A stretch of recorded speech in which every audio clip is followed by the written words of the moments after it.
आदेश जय श्री महाकाल। साधना, सिद्धि, मंत्र, ब्रह्मचर्य, क्रियाएं, योग, ध्यान, बहुत सारे तरीके हैं अपने जीवन को बदलने के।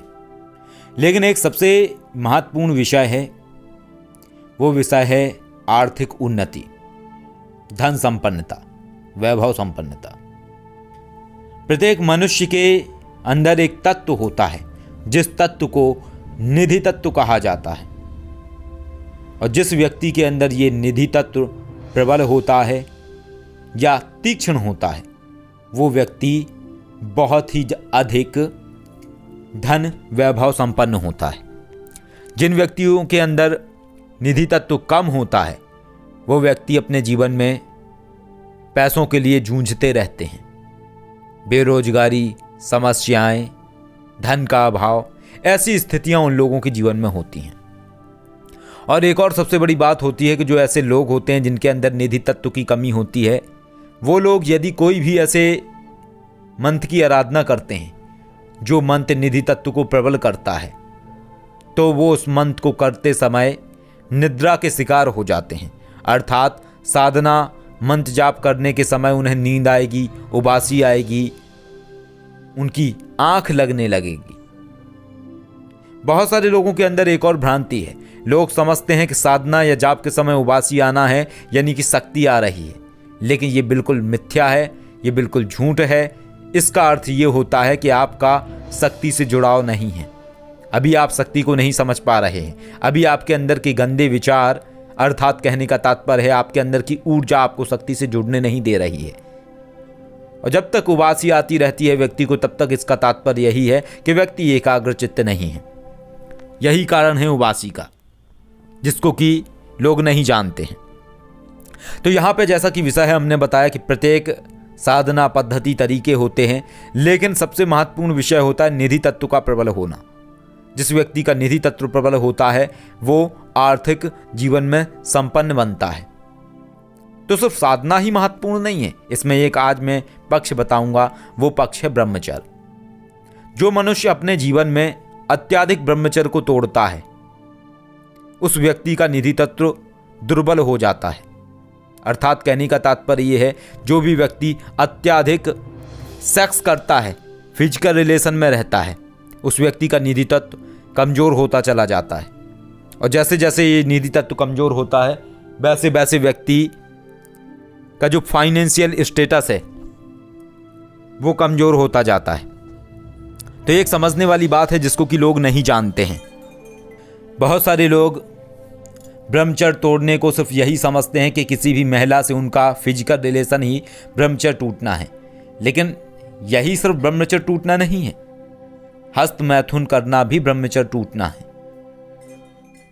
कामुक चीजों को देखना और कामुक चीजों को या कामुक सामग्री को देखना और उसके बाद अपने ब्रह्मचर्य को स्वतः से हस्त मैथुन के माध्यम से तोड़ना भी ब्रह्मचर्य तोड़ना है। और ये उतना ही हानिकारक है जितना कि हानिकारक फिजिकल रिलेशन करना है। और एक और बात, जो मनुष्य सबसे अत्यधिक ये चीजें करता है, उसका निधि तत्व पूर्ण तरीके से क्षय हो जाता है।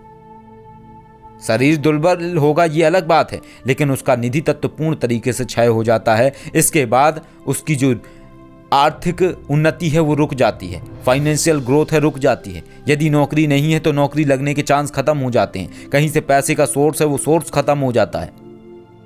ये अवस्थाएं होती हैं। अभी बात करेंगे हम यहाँ पे गृहस्थ व्यक्ति की। एक ऐसा गृहस्थ व्यक्ति जो हर 2 दिन छोड़ के ब्रह्मचर्य तोड़ता है, यानी 10 दिन में वो व्यक्ति 5 बार ब्रह्मचर्य तोड़ता है या 6 बार ब्रह्मचर्य तोड़ता है। ऐसे व्यक्ति का निधि तत्व भी दुर्बल हो जाता है और इसके बाद जो फाइनेंशियल सिचुएशन है वो खराब हो जाती है। इसलिए यदि आपको अपने जीवन में आर्थिक उन्नति चाहिए, आर्थिक लाभ चाहिए, तो आपको निधि तत्व से संबंधित मंत्रों के जाप करने पड़ेंगे, जिसमें कि माँ लक्ष्मी की आराधना, जिसमें कि माँ त्रिपुर सुंदरी की आराधना, और भी बहुत सारे मंत्र हैं, बहुत सारे स्तोत्र हैं, कुबेर महाराज की आराधना। ये सारे आराधना करने से व्यक्ति का जो श्री तत्व है अर्थात निधि तत्व है वो प्रबल होता है। माँ आसुरी लक्ष्मी की आराधना। माँ आसुरी लक्ष्मी की आराधना एक ऐसी आराधना है जिसको करने से व्यक्ति का जो निधि तत्व है वो बहुत ज़्यादा प्रबल होता है। लेकिन याद रखिए, कहते हैं ना, कंडीशन अप्लाई। इसी तरीके से ब्रह्मचर्य का अत्यधिक महत्व है। यदि कोई व्यक्ति जाप तो अधिक कर रहा है, लेकिन 10 दिन में वो व्यक्ति 5 बार या 6 बार अपने ब्रह्मचर्य को तोड़ रहा है, फिर चाहे वो हस्त मैथुन करके तोड़े या फिर किसी भी महिला से फिजिकल रिलेशन करके तोड़े, बात एक ही है। ये चीज़ें नहीं करनी है। और एक और कहा जाता है, खाली खोपड़ी शैतान का घर। तो अभी की जैसा कि समय है, जैसे कि लोग ज़्यादातर खाली बैठे हुए हैं, तो आपको अपने अंदर ऐसे शैतान के घर को नहीं बनाना है और ऐसी कोई स्थिति नहीं करनी है। क्योंकि इस दरमियान जो भी आप चीज़ें करेंगे, इस दरमियान यदि आप अत्यधिक ब्रह्मचर्य तोड़ेंगे, इस दरमियान यदि आप अत्यधिक गलत चीज़ों को करेंगे अपने शारीरिक सुख के लिए, इसका फल आपके आने वाले महीनों में आपको मिलेगा। यानी कि आने वाले समय में आपका जो फाइनेंशियल सिचुएशन है वो पूरी तरीके से ख़त्म होता चला जाएगा और आप समझ भी पाएंगे कि आपके जीवन में ऐसा क्यों हो रहा है। तो ये बहुत ही महत्वपूर्ण है, ये सभी पे अप्लाई होता है। फिर चाहे वो आप साधक हों या ना हों, आप साधिका हों या ना हों, कोई फ़र्क नहीं पड़ता है। ये सिद्धांत है शरीर का, ये सिद्धांत है ऊर्जा का। ऊर्जा कार्य करती है इस तरीके से और यही कारण है। और मैं बता दूं, कई सारे लोग ऐसे हैं जो लोग अपने घर के, अपनी पत्नी के अलावा भी उनके बाहर कई सारी महिलाओं से संपर्क होते हैं, कई सारी महिलाओं से शारीरिक संबंध होते हैं। तो ऐसे कुछ लोग हैं जो मेरे पहचान के लोग हैं, उन्हें हमने इस चीज़ के लिए मना किया।